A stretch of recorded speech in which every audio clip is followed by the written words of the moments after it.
Every item in this video is already inside your house right now. Most of them are sitting in places you stopped noticing years ago. A bathroom shelf, a kitchen drawer, a garage corner. You have walked past them thousands of times without realizing what they become when normal systems fail. That is the whole point of this video. Survival gear is not always something you buy next month. Sometimes it is something you already own and never learned to see correctly. Some of these will feel obvious. Some will surprise you. And item number 18. The Mylar emergency blanket is the one that changes how you look at cheap throwaway gear for good. Stay with me through all 20, because the last stretch is where ordinary household stuff stops looking ordinary and starts looking like survival equipment. Some visuals in this video are AI generated and used to illustrate a fictional educational survival scenario based on real-world survival risks. Let's get into it.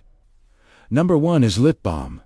Most people see a dry lips fix. In survival, it becomes a small wax-based tool. It can protect cracked skin, reduce friction on hot spots before blisters get worse, and help a cotton ball catch and hold flame longer as a simple fire starter. That is a lot of value from a tiny sealed tube that costs almost nothing. It is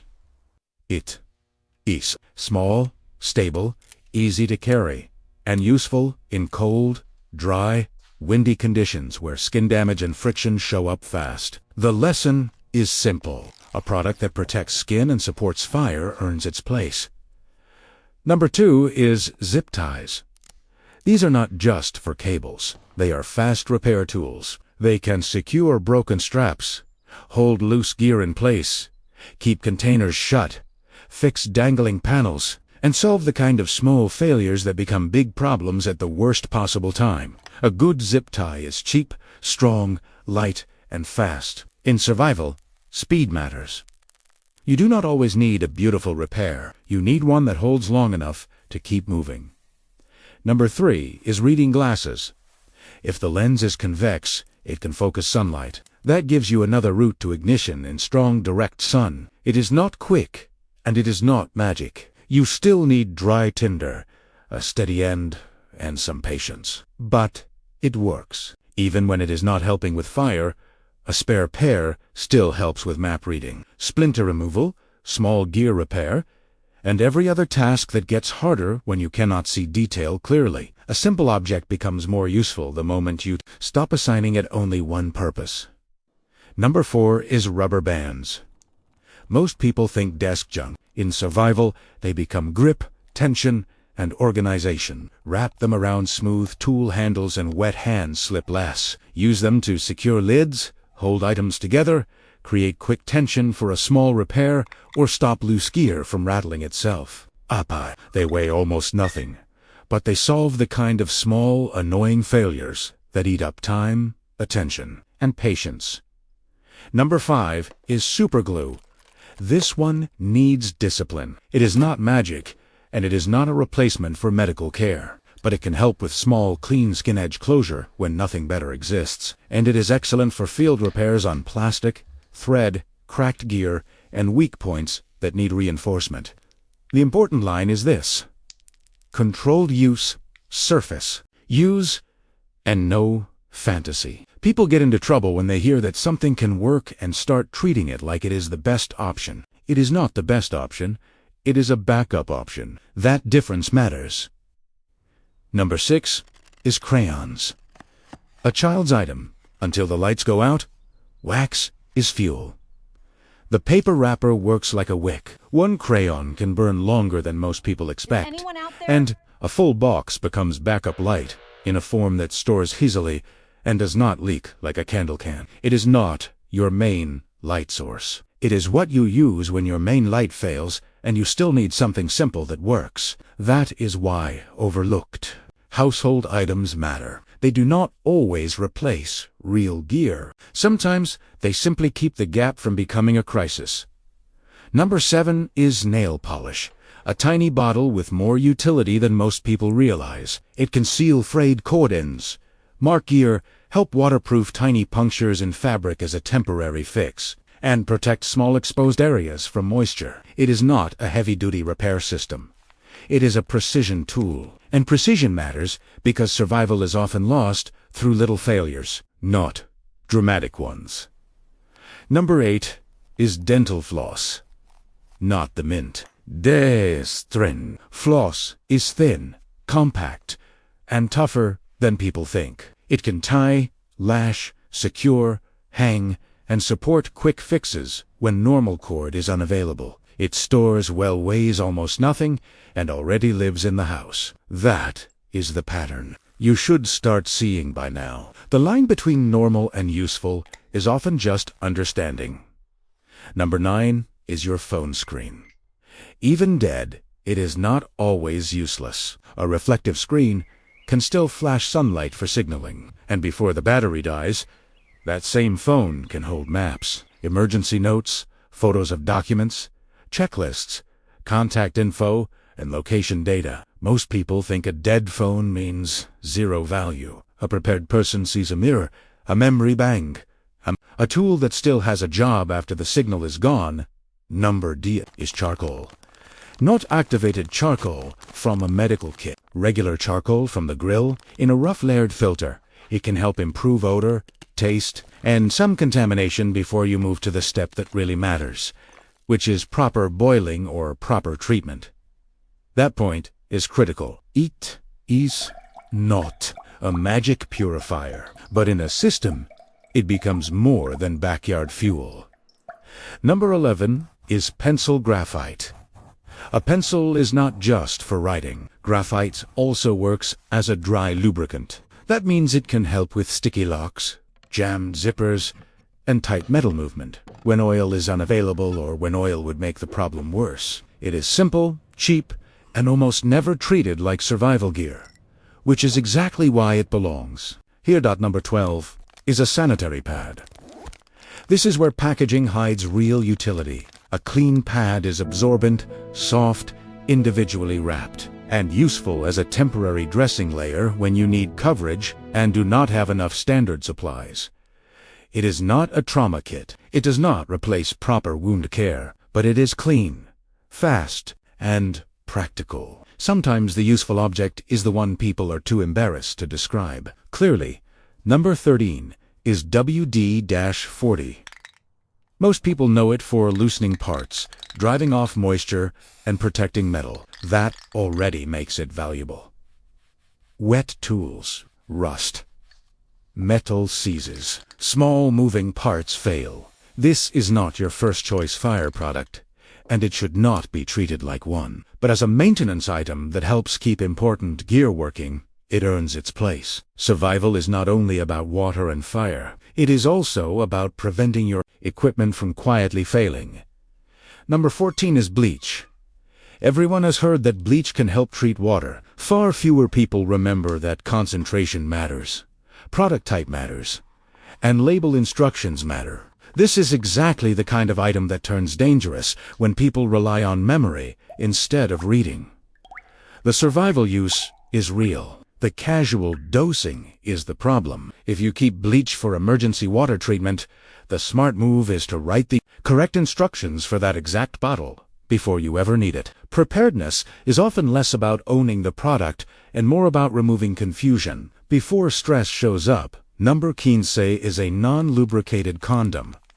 Used carefully, it can help hold water, protect small items from moisture, or serve as an ultralight emergency container. That sounds strange until you remember what survival really is. It is not about normal identity. It is about material function. A small elastic object that disappears into a kit, but solves a real water problem has real value. Number 16 is a tampon. One gets attention for the wrong reasons, which is exactly why people misunderstand it. The useful part is not the joke. It is the compact, absorbent, individually wrapped material that can still help with cleanup, kit packing, and temporary use around minor bleeding or moisture where clean, compact, absorbent material matters. But discipline matters here too. Never confuse has a use with replaces proper trauma care. That is how bad advice spreads. Number 17 is hand sanitizer. Most people stop at sanitizing. The higher alcohol versions can also help ignite stubborn tinder in small amounts. That gives the same bottle 2 jobs instead of 1. Clean hands matter.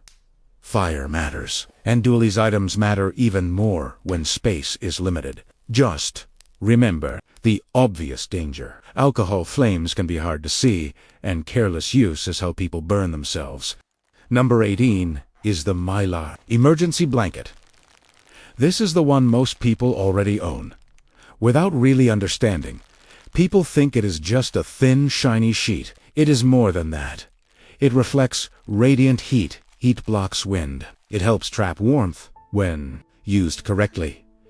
It can improve a shelter. It can act as a signal surface. It can reduce heat loss when paired with ground insulation. It packs tiny costs very little and does far more than its appearance suggests. That is why this one matters so much. It looks cheap. It feels flimsy. People throw it in a bag and forget it. But the physics are on its side. In cold, wet, or exposed conditions, a reflective barrier changes the way heat is managed. Not perfectly, not magically, but meaningfully. It can help turn a bad setup into a less dangerous one. It can help keep wind from stripping warmth away. It can help reflect heat back where it matters. It can help a small shelter perform better. It can help your signal stand out. Cheap does not mean weak. Thin does not mean useless. That is exactly why this item belongs near the end of the video. It rewires how people think about value. Number 19 is aspirin. Most people file it under pain, relief, and stop there, but preparedness is often about Dulio's thinking. Pain control matters. Fever control matters. Staying functional matters. An ordinary over-the-counter tablet can change what your body can tolerate under stress. That does not mean careless use. It means basic medicine belongs inside survival planning, not outside it. Number 20 is lip balm on light bulb threads.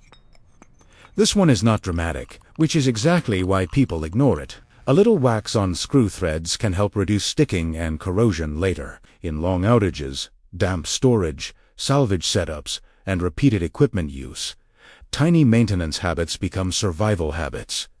That is the point. Small things keep systems working. And when systems fail, the people who understand maintenance usually outlast the people who only understand gear.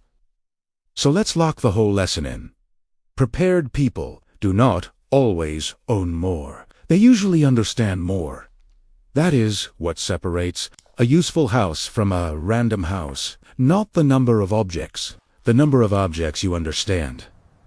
A tube of lip balm becomes skin protection and fire support. A dead phone becomes a signal mirror.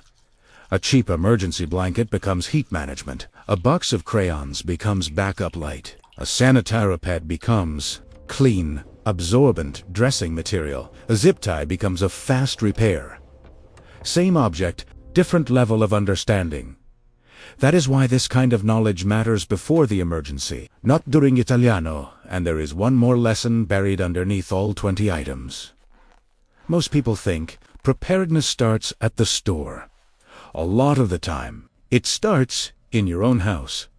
It starts when you stop asking what an object was sold for and start asking what the material can actually do. That shift changes everything. It changes how you pack. It changes how you repair. It changes how you improvise. And it changes how quickly you respond when normal systems stop working. You do not need to turn every drawer into a survival fantasy. You do not need to pretend every object is magic. You do not need to replace real tools with internet tricks. What you need is better judgment.